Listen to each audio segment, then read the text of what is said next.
Selamat pagi, saya Ana Ika Aryani, saya dari SD Pangudi Luhur 1 Yogyakarta, JGB Angkatan 7.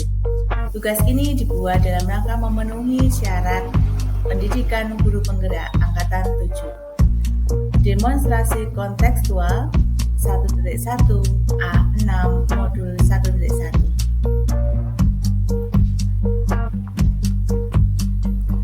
Di dalam kehidupan kita sehari-hari, di dalam kita memberikan pengajaran, pendidikan, terkadang anak-anak merasakan banyak hal. Seperti ilustrasi pada gambar ini. Ada yang menangis, ada yang cemberut, ada yang marah, ada yang memarahi. Nah, terkadang kita tidak memikirkan apa yang kita pikirkan. Yang utama adalah apa yang kita kehendaki, anak-anak harus mengikuti seperti yang kita mau. Begitu juga di dunia pendidikan.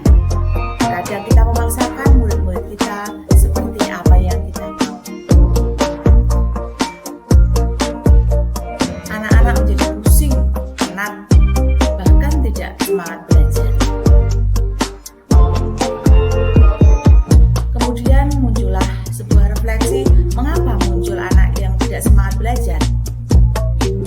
Itu karena ada kurang menariknya pembelajaran sehingga mulai mengantuk ataupun bosan di dalam kelas. Kita memberikan ceramah saja maupun aktivitas terbatas. Anak hanya duduk di kursi, kemudian mendengarkan apa yang kita berikan, mengerjakan soal yang diberikan. Semuanya membuat anak menjadi tidak semangat belajar. Dari masalah-masalah itu, upaya pendidik mengatasi masalah, saya sendiri mencoba menerapkan filosofi pendidikan Ki Hajar Dewantara. Pemikiran filosofi Ki Hajar Dewantara yaitu pendidikan yang berpihak pada murid.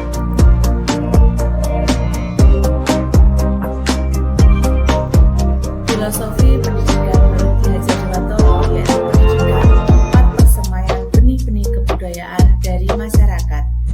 Sehingga tujuan pendidikan kita adalah menuntun segala kodrat yang ada pada anak agar dapat mencapai keselamatan dan kebahagiaan yang setinggi-tingginya sebagai manusia atau anggota masyarakat. Kemudian, apa ya tugas pendidik? Tugas pendidik seperti diibaratkan seorang petani. Seorang petani dalam hakikatnya sama kewajibannya dengan seorang pendidik yang menanam jagung misalnya. Hanya dapat menuntut tumbuhnya jagung. Ia tidak dapat berharap atau memaksa tumbuhan jagung menjadi padi. Yang dapat dia lakukan adalah memperbaiki kondisi tanah, memelihara tanaman jagung tersebut, memberi pupuk dan air, maupun membasmi ulat-ulat atau jamur yang mengganggu tanaman tersebut. Pendidik sama halnya dengan seorang petani. Pendidik mempunyai banyak benih. Pendidik merawat dan menuntun agar tumbuh optimal sehingga menjadi pribadi yang merdeka batin, mandiri, dan memiliki kekuatan atau kodrat sendiri. Salah satunya adalah pembelajaran berpusat pada murid. Pembelajaran ini mendorong anak didik untuk aktif, untuk membangun pengetahuan, sikap, maupun perilaku. Pendidik memfasilitasi segala kodrat mereka, dan guru sebagai penuntun ataupun fasilitator. Pendidik memberikan tuntunan berdasarkan kodrat alam dan kodrat zaman. Kodrat alam berhubungan dengan sifat dan keadaan lingkungan, sedangkan kodrat zaman berkaitan dengan isi dan irama. Dalam hal ini disesuaikan dengan kecakapan abad 21. Apa ya kecakapan abad 21 itu? Yang pertama adalah kecakapan berpikir kritis dan pemecahan masalah.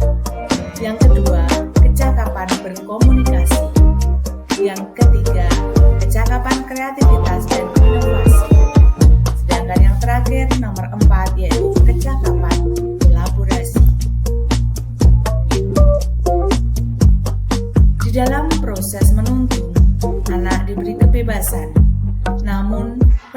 sebagai pamong memberikan tuntunan dan arahan agar tidak kehilangan arah dan membahayakan dirinya sendiri. Hal itu juga kita menerapkan trilogi pendidikan dari Ki Hajar Dewantoro, Ngarso Songkulodo, Martio Mangunkarso, Tuturi Handayani. Ngarso Songkulodo artinya di depan memberi teladan atau contoh baik.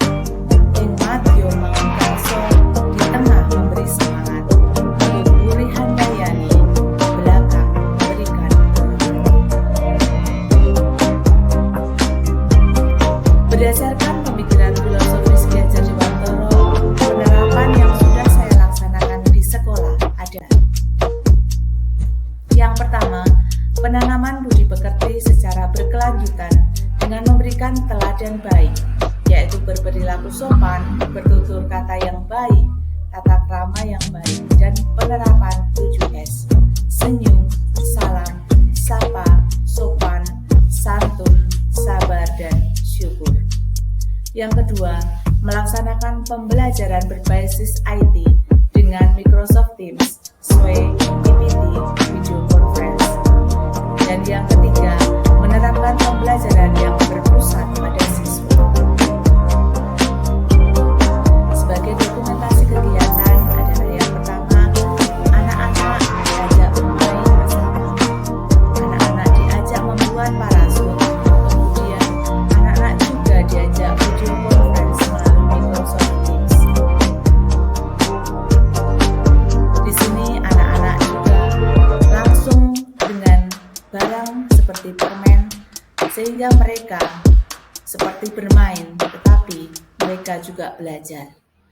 Melakukan percobaan-percobaan kecil, berkolaborasi dengan teman dalam satu kelompok, sehingga mereka menjadi pribadi yang maksimal, yang optimal.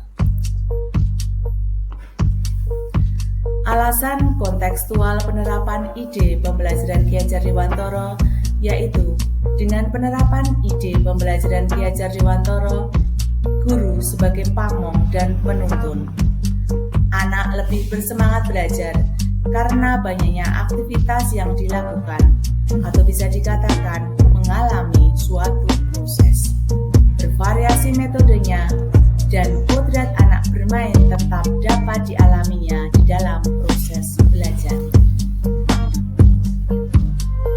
Di dalam penerapannya ada juga tantangan yang muncul. Yang pertama, adanya perbedaan kebiasaan di sekolah dan di rumah. Dua, kemampuan dan waktu yang dibutuhkan untuk mempersiapkan dan mendesain model pembelajaran yang pas, yang berbasis IT atau teknologi itu menjadi lebih lama. Yang ketiga, membutuhkan banyak kreativitas untuk bisa memberikan pelayanan kepada masing-masing anak sesuai bakat, minat, dan kemampuan anak. Solusi yang ditempuh yang pertama, mengkomunikasikan dengan orang tua agar budaya di sekolah dan pelaksanaan 7S tetap ditanamkan di rumah, sehingga pembudayaan, kebiasaan di rumah dan di sekolah sama. Yang kedua, pengaturan waktu dan belajar untuk menciptakan media berbasis IT dan update dengan zaman. Anak dengan mandiri, berkelompok atau